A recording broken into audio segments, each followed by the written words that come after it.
मेरे पास में इतना नहीं है, मेरा बहुत व्यापार कर रहे हैं पर आ ही नहीं रहा, धन कहीं से नहीं आ रहा, बहुत टेंशन में जीवन चल रहा है। तब 7 बेलपत्र लेना है। कितनी बेलपत्र लेना है? 7 बेलपत्र में से सबसे पहली बेलपत्र, घर से जब चलो तो घर के पास में जो घर के अंदर रसोई घर में मटका होता है, क्या बोलते हैं यहाँ पर, हंडा, मटका, गगरा, घड़ा, जिसमें तुम पानी भरते हो, टंकी, बाल्टी, जो भी होता है रसोई घर में जो पानी भरते हो पीने के, हंडे में, बोतल, उसमें टंकी में, जिसमें भी तुम भर के रखते हो, एक बेलपत्र उस हंडे के पास में, मटके के पास में वहां रखना है। घर से उसी मटके में से पानी लेना है, उसी हंडे में से एक लोटा जल लेना है, उसको लेकर जाना है। एक बेलपत्र वहां रख दी, बची कितनी? 6 बेलपत्र में से चलते चलते एक बेलपत्र पानी लेकर जब जाओ तब एक बेलपत्र बेलपत्री के वृक्ष के नीचे बेलपत्र चढ़ा के उस पर जल चढ़ाना। 6ठी बेलपत्र, जल को पूरा मत चढ़ाना, जल लेकर चढ़ाना। 5वें नंबर की बेलपत्र नंदीश्वर के पास में, जिस नंदी का पांव ऊपर की ओर हो, एक पांव नीचे दबा रहता है, पांव ऊपर वाले पांव के पास में एक बेलपत्र रख देना। 5वें नंबर की बेलपत्र वहां रख दीजिए। 4थे नंबर की बेलपत्र अशोक सुंदरी वाली जगह, हमने कई बार आपको अशोक सुंदरी का स्थान बताया है, ये जलाधारी, यहाँ जो बीच में से जल बहता है, बीच में एक मोटी लाइन होती है, अशोक सुंदरी। 4थे नंबर की बेलपत्र यहाँ रख दीजिए, थोड़ा सा जल समर्पित कर दीजिए। 3रे नंबर की बेलपत्र, यहाँ बैठकर जल चढ़ा रहे हो तो यहाँ रखो, यहाँ बैठकर जल चढ़ा रहे हो तो यहाँ रखो, यहाँ बैठकर चढ़ा रहे हो तो यहाँ रखो, मतलब पार्वती जी का जो हस्तकमल है उस पर रखना और उस पर जल चढ़ाना। 3रे नंबर की।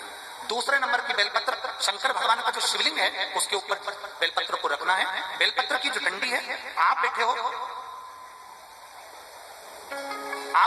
वहां पत्ती का मुंह होना चाहिए, डंडी का मुंह तुम्हारे ठीक विपरीत। बेलपत्र यहाँ रखें। 2रे नंबर जल चढ़ाएं।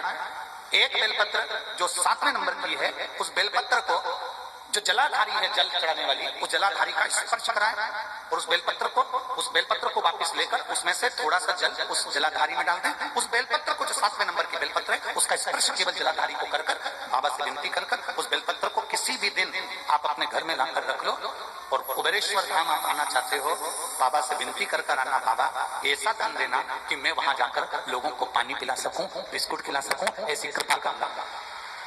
7 मार्च को कथा प्रारंभ होगी कुबेरेश्वर धाम की। 5 मार्च के पहले मेरा बाबा तुम्हारी झोली जरूर भरेगा और तुम्हें कुबेरेश्वर धाम जरूर बुलाएगा, पक्का। ज्यादा दूर का नहीं सोचना, नजदीक।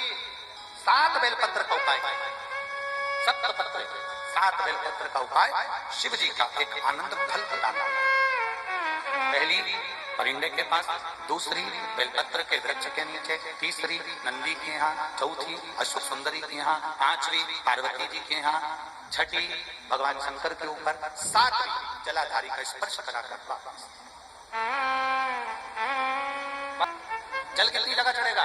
केवल 5 जगह पर। एक बेलपत्री के पेड़ के नीचे, 2रा अशोक सुंदरी की जगह, 3रा पार्वती जी की जगह, 4था शिवलिंग के ऊपर और 5वां जो जलाधारी है ऊपर, उस 5 जगह पर एक ही लोटे में से थोड़ा थोड़ा जल और बाबा से विनती करना है आपको, बाबा मेरा ये दुख है आप मिटा दें, बाबा मेरा ये कष्ट है समाप्त करना, बाबा मुझे सीहोर पहुंचना है, कुबेरेश्वर धाम जाना है, रुद्राक्षोत्सव में लोगों को भंडारा खिलाना है, बाबा इतनी झोली भरना मेरे दाता, मैं स्वस्थ होकर कुबेरेश्वर धाम की धरा पर पहुंच सकूं। इसी प्रकार उसे विनती करो, विनय करो, निवेदन, उसे प्रार्थना